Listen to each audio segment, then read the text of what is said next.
welcome to day 3 where we are going to be talking about educating yourself. So you are going to learn today what you can already do to work from home, and then we're going to talk about if you can't do certain things that are going to allow you to make more money or to be qualified for even the lower end jobs, then how we can bridge that gap for you and how we can help you to learn the things that you need to learn so that you can start making the big bucks from home. So the first thing that I want to say is I think it's really easy to decide to work from home and be so desperate that you just think that you don't qualify for anything else since you start going for these customer service or home support type jobs for big companies answering the phones from home. And they're going to cap you at between 10, 12, maybe up to $15 an hour. And you're never probably going to make more than 20 bucks an hour doing those kinds of jobs. And to be honest, you're still stuck working Monday through Friday like very traditional hours. So if that doesn't sound good to you, it's a great place to start. And it's fabulous if some of you are like, I've got to get out of my normal job.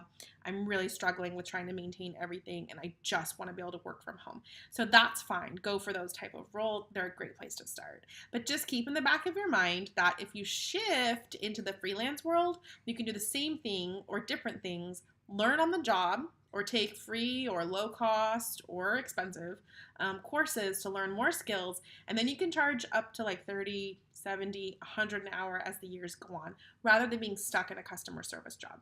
So I just want you to see the shift between the difference between the two. There's lots of different kinds of remote work that people can do. Contrary to popular belief that you think that everything's a scam and that you have to sell stuff, you don't. There's tons of options. And what I really like to focus on is there's nothing wrong with customer service type remote work. I just see the potential for all of you, and I see that you're limited thinking that that's all you can do, and it's not true. And so I hope today's going to help you with that.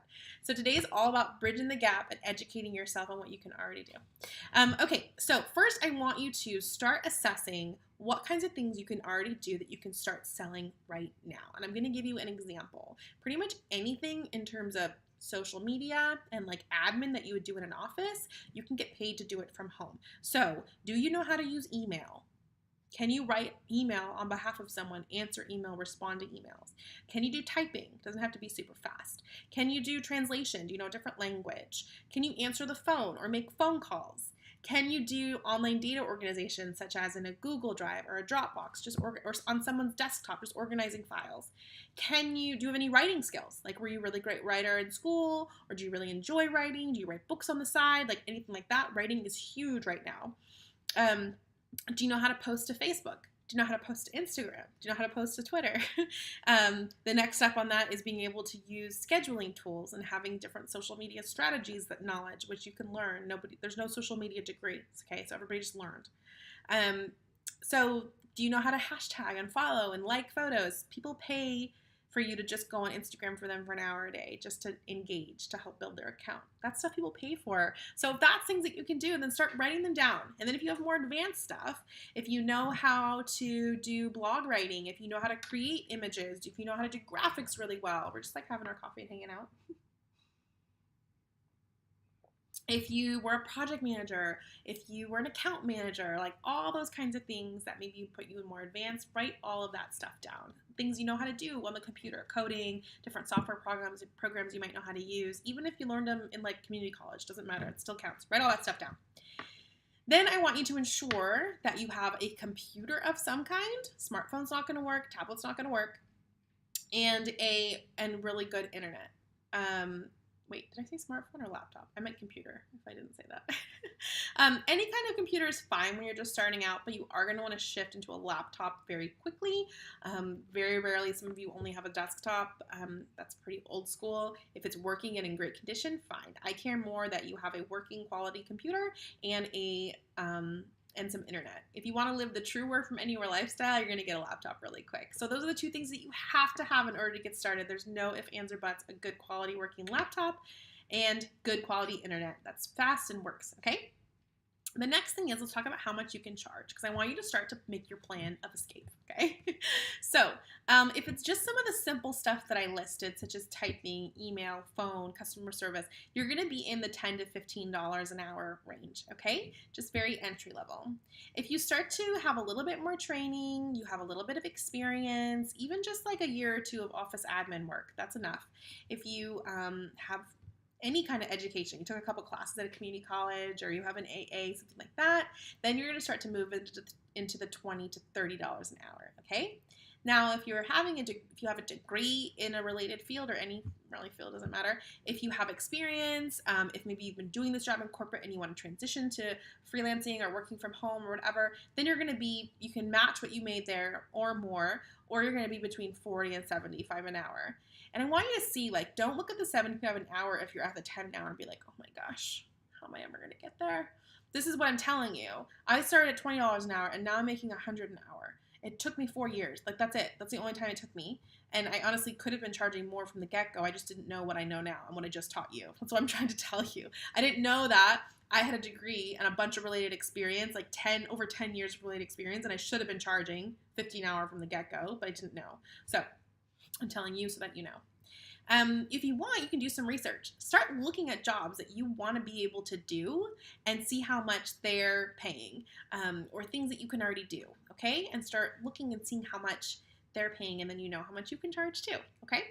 I would also consider doing some work for free early on or really super low rate early on so that you can start to get some portfolio items, some testimonials, some referrals, and some experience working virtually or working from home. Because some clients are pretty hesitant to hire if you have no home-based experience. It's weird to me. I don't really get it. But at the same time, working from home is different. You have to be really self-directed. You have to have really good boundaries. You can't have your kids coming in and ruining phone calls. Like, you have to be really, really professional, and not everyone can hack it kind of thing. So they want to make sure that, oh, okay, she has proven experience from home.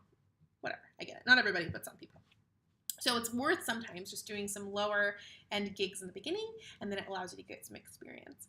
The head writer on my team, she started by doing a couple of slide decks for me for free. And honestly, I wanted to see that she could do it because it's a very specialized thing that I need someone to do. And I don't want to pay them when I could just do it myself. And I just kind of wanted to do a test project. And she did. And now she's my head writer and does like all our projects for us. And I pay her great. So just as an example. The next thing is, if you find that there is a gap between what you know and where you want to be. So you're like, I really want to get to the 40 an hour. What do I need to get there right away? Especially if it's preventing you from quitting your job. What is that thing that's going to help bridge the gap between these two things, okay? So if it's that you want to do graphic design, what do you need to do to learn it? If it's that you want to be able to do writing and do social media packages or something, what do you need to learn to do it? If you want to be more into strategy or project management or something higher end like that and charge even more, how can we bridge this gap for you? It's not going to school to getting a degree. Get it out of your head, because a lot of you think that you're disqualified and you're not. You can learn more skills online these days. You can get certified. It's great.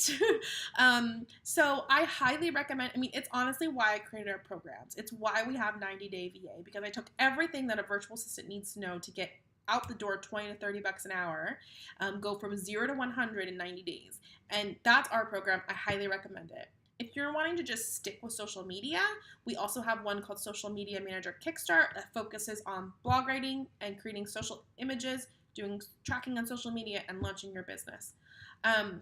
So those are ones that I can really highly recommend. Other resources are HubSpot. They have great resources. You can even get certified in certain things by taking their online classes in some of these areas, as well as HubSpot's a little on like the more affordable end, but they're not necessarily as recognized as great. Then there's Digital Marketer, and Digital Marketer is much more expensive, but they're really known very well in the industry for a lot of these kinds of things. So if you say that you took this class from Digital Marketer and you're certified, people know that brand and it's really well respected. So that is what I recommend that you do. That's why the assessment was so important. First of all, it's like, I want you to see what you can already do and make money from. But then second of all, I want you to see, I have some gaps. I really want to apply for the social media manager position, but I don't know how to use scheduling tools. I don't know how to make a social strategy. And I don't know how to use Canva to make graphics. What can I do? So learn Canva, learn how to do strategy. You know what I'm saying? Like, learn how to do scheduling tools. And is there a program that teaches that? Find it, okay? So that is you guys can do this, okay? You can do this. None of us were born knowing how to do any of this. The degrees in digital marketing, they're not even super legit. They're old. They're teaching old stuff. It's why I teach digital marketing here. because the stuff that people learn isn't even really super practical. The like, there's no degree in social media, okay? People just learn it. There's nothing, like, you got this. You can do this. We just learned it. So that is my big thing for you today, is I want you to educate yourself on what you can already do, and then I want you to educate yourself on where you need to bridge the gap and how you can do that, okay? I think the last box on the bottom is how many hours you can work until you quit your current job. So start to look at that. Based on what you can do now and what I said you can charge right now, how much do you need to work in order to quit that job? Okay, so that's going to go back to, it might only be like 10 to 20 hours a week. So definitely note that down. It also could be not necessarily quitting your job, but it could be putting your kids into some childcare so that you can start to work more and pick up more work for people who are like stay-at-home moms or like military wives and stuff. And that's perfectly, put that hours and then in there too. So it's like, okay, $10 an hour. It's going to cost me $100 a week for a little bit of daycare so that I can work more. So to get started, I need to at least be working 10 hours a week, just as an example. Oh my gosh, so doable. All right, everybody, tomorrow we're going to talk about marketing yourself and how to find jobs, legitimate work from home, like the ones we post here, even more resources for you. And then I'm going to help you craft a great way to pitch yourself and the kinds of things you need to have in place in order to pitch yourself for these jobs. You have to look at it that way. It's not even applying, it's pitching yourself. Why am I the best candidate? All right, I am in Bali and I'm off to try to find burritos because I'm craving a burrito. All right, everybody, hope day 3 was awesome. Can't wait to hear about how it's going for you in the Facebook group.